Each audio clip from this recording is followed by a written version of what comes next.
उसूलों पर आ जाए तो टकराना जरूरी है, अगर जिंदा हो तो जिंदा नजर आना जरूरी है। कि एमएसपी थी है रहेगी, ये हमारा संवैधानिक अधिकार है, बिल्कुल रहेगी। लेकिन घर में भोजन था है रहेगा, मिला किस किस को ये भी तो बताइए।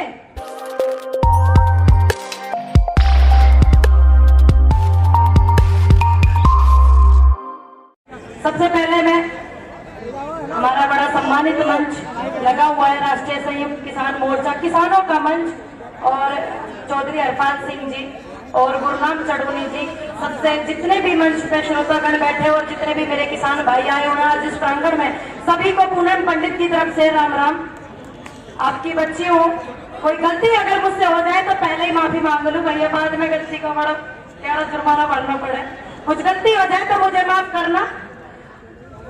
सरकार कहती है कानून अच्छे हैं, आप बताइए कि कानून आपके लिए है या नहीं?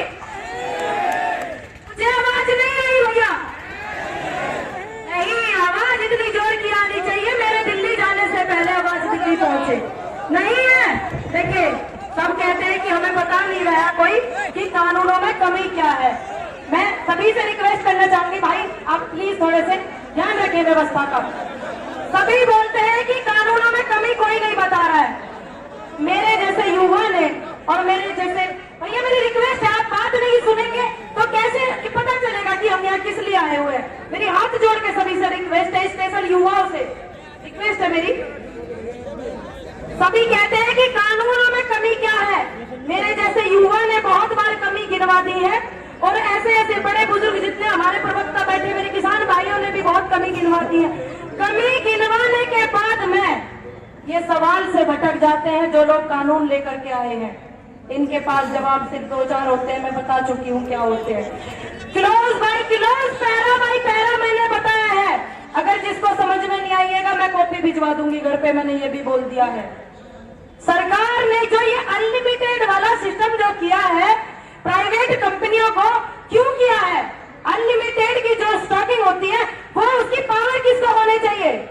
सिर्फ सरकार को होनी चाहिए कि नहीं होनी चाहिए ना, या प्राइवेट लोगों को होनी चाहिए? आप बताइए। सरकार के पास होनी चाहिए, क्योंकि अगर सरकार के पास में नहीं होगी तो प्राइवेट वाले बहुत ज्यादा स्टॉक कर लेंगे, बहुत ज्यादा, और वो उसको तब निकालेंगे जब महंगाई 1.5 गुना बढ़ जाएगी। ध्यान रखना, जो लोग ये सोचते हैं कि ये आंदोलन सिर्फ किसानों का है, ये आंदोलन मिडिल फैमिली का भी है। ये आंदोलन जो ठेले वाले सब्जी बेचते हैं ना, कौन इतना मूर्ख है भैया, मैं तो हूं नहीं, जो मॉल में तू 600 रुपए की गोभी लाऊं खरीद के और बाद में 1500 की ये खरीद लेना ठेले पे, है क्या कोई? अब वो गरीब व्यक्ति जो अपने परिवार का पालन पोषण करता है ठेले पे सब्जी बेच करके, उसके परिवार का क्या होगा? जिनके पास जमीन नहीं है उनका क्या होगा?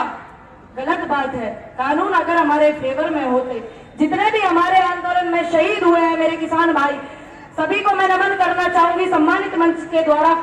अगर उन हमारे फेवर में होते, सरकार किसकी है? सरकार जवाब नहीं देते आप लोग, यही तो कमी है। सरकार कौन है? देश की जनता सरकार है, सिर्फ हमने उनको वहां पर बिठाया है कि आप हमारी बात रखिए। सरकार हमारी और हम देश के, देश हमारा, जमीन हमारी, उसकी फसल हमारी। देखिए अगर किसी व्यक्ति ने ये माइक बनाया है तो उसको अधिकार है कि वो इसका प्राइस तय कर सकता है।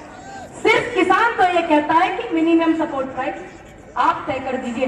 मेरे एक भाई ने बताया था कि एमएसपी थी है रहेगी, ये हमारा संवैधानिक अधिकार है, बिल्कुल रहेगी। लेकिन घर में भोजन था है रहेगा, मिला किस किस को ये भी तो बताइए।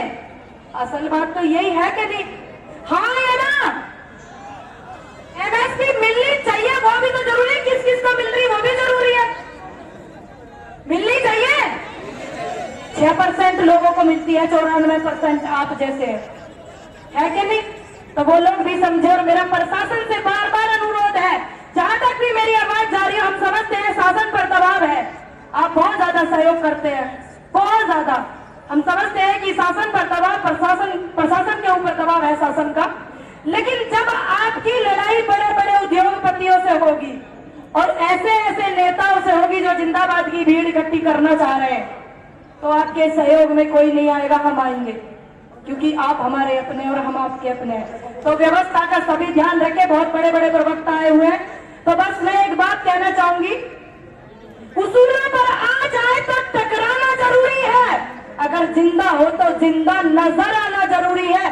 किसान एकता, इसको बरकरार रखना, किसी सरकार में ताकत नहीं कि आपके अधिकार को छीन ले। सभी को राम राम। आज 85 दिन हो गए इस आंदोलन को। गुरनाम सिंह चरूनी हैं, लेकिन हम लोग तो गुरनाम सिंह बैरिकेड तोड़ कहते हैं। ये वह नाम है जिस व्यक्ति ने 25 तारीख को जब निकले थे, 25 नवंबर को देश का किसान दिल्ली की ओर निकला था, तो अम्बाला में सबसे पहले अगर बैरिकेड हम तोड़ते हुए तो दिल्ली की ओर बढ़े थे, तो वो ये चेहरा है आपके सामने बैठा है। साथियों, इस समय में ज्यादा बात कानून पर नहीं करेंगे। ये सरकार किस तरह दमन कर रही है, इस देश के लोगों के अंदर जो भय है, उस भय को आप निकालिए। ये बैठे हैं गुरनाम सिंह चरूनी, कम से कम नहीं तो मैं कहता हूं कि 35 से ज्यादा मुकदमे इन पर हैं। 307 जैसी संगीन धाराओं के अंदर मुकदमे हैं, हम पर मुकदमे हैं। 26 तारीख की घटना को लेकर 6 FIR हम पर है, हरपाल मिलानी पर है। ये सरकार लगातार दमन कर रही है। अभी साथी नारा दे रहे थे कि नरेंद्र मोदी किसान विरोधी। हम कहने चाहते हैं नरेंद्र मोदी किसान विरोधी नहीं, ये देश विरोधी है। ये देश को खत्म करना चाहते हैं, इस देश को बचाना है। मैं पूछना चाहता हूं साथियों, आप लोग हाथ खड़े करके बताइएगा, जो लोग गाजीपुर गए हैं अभी तक वो बताइए, हाथ खड़े कर कितने लोग गए, और जो लोग नहीं गए हैं वो आज संकल्प लीजिए इस रैली से कि आप गाजीपुर जाएंगे। अगर तो हाथ खड़े करिए कि हम सब लोग गाजीपुर जाएंगे। आपको किसानी की सौगंध है, हमें इस संघर्ष में हमें जाना है। पुलिस के दमन के सामने मत झुकना। उत्तर प्रदेश की सरकार दमन कर रही है। कम से कम 1,500 लोगों पर अभी तक नोटिस आ चुका है उत्तर प्रदेश के अंदर। हर घर पर दिल्ली की पुलिस पहुंच रही है, दमन करना चाहती है, डराना चाहती है। योगी सरकार डंडे के बल पर इस आंदोलन को कुचलना चाहती है। लेकिन हम कहना चाहते हैं साथियों, आपको हिम्मत के साथ ये सरकार ने इस आंदोलन को तमाम रंग देने का काम किए। कभी आतंकवाद का, कभी खालिस्तान का, और अब जो है आगे में कभी कहा कि ये चीनी है, आंदोलन चीनी है। साथियों, हम कहना चाहते हैं एक नारा था कि कानून वापसी नहीं तो घर वापसी नहीं। अब नारा हमने नया दिया है, अगर कानून वापसी नहीं तो सरकार वापसी।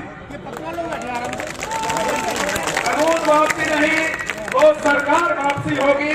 इस संकल्प के साथ अब इस देश का किसान महापंचायतों में निकला है। इस देश के तमाम राज्यों के अंदर लाखों लोग महापंचायतों के अंदर निकल पड़े हैं। और जिस तरह 28 तारीख की वो रात थी, अभी हुड्डा जी कह रहे थे हम उस रात के गवाह हैं। उस रात को उस ईश्वर का शुक्र है कि जिस ईश्वर ने इस खत्म हो रहे आंदोलन को दोबारा जीवित करने का काम किया। आप लोगों के, देश के करोड़ों लोगों का जो आंखों के अंदर जो आंसू थे, आप लोगों का जो दर्द था, आप लोग जो घरों के अंदर बैठ के रात के 12 बजे तक ये ईश्वर के सामने, अल्लाह के सामने और वाहिगुरु के सामने जो प्रार्थना कर रहे थे, उन प्रार्थनाओं के दम पर हमारे अंदर संघर्ष करने का आपने जो जज्बा पैदा किया, उसके बल पर 28 तारीख को देश के अंदर फिर आंदोलन खड़ा हुआ। और सरकार का जो सपना था इस आंदोलन को चकनाचूर करने का, सरकार उसमें विफल हुई। सरकार ने कहा यह हरियाणा का आंदोलन है, ये पंजाब का आंदोलन है, लेकिन साथियों ये देश का आंदोलन है। आप लोग निकलिए। अगर आप लोग घरों में बैठे रहे तो ये तय है कि आप लोग बंधुआ मजदूर बनकर हम रह जाएंगे, किसानी खत्म हो जाएगी। आप लोगों के सामने हमारा हाथ जोड़कर निवेदन है, ये लड़ाई हिंदू मुसलमान सिख की नहीं है। हमारा मजहब, हमारा धर्म अगर कोई है तो खेती और किसानी है। अगर खेती और किसानी को बचाना है तो फिर हमें संघर्ष में निकलना पड़ेगा।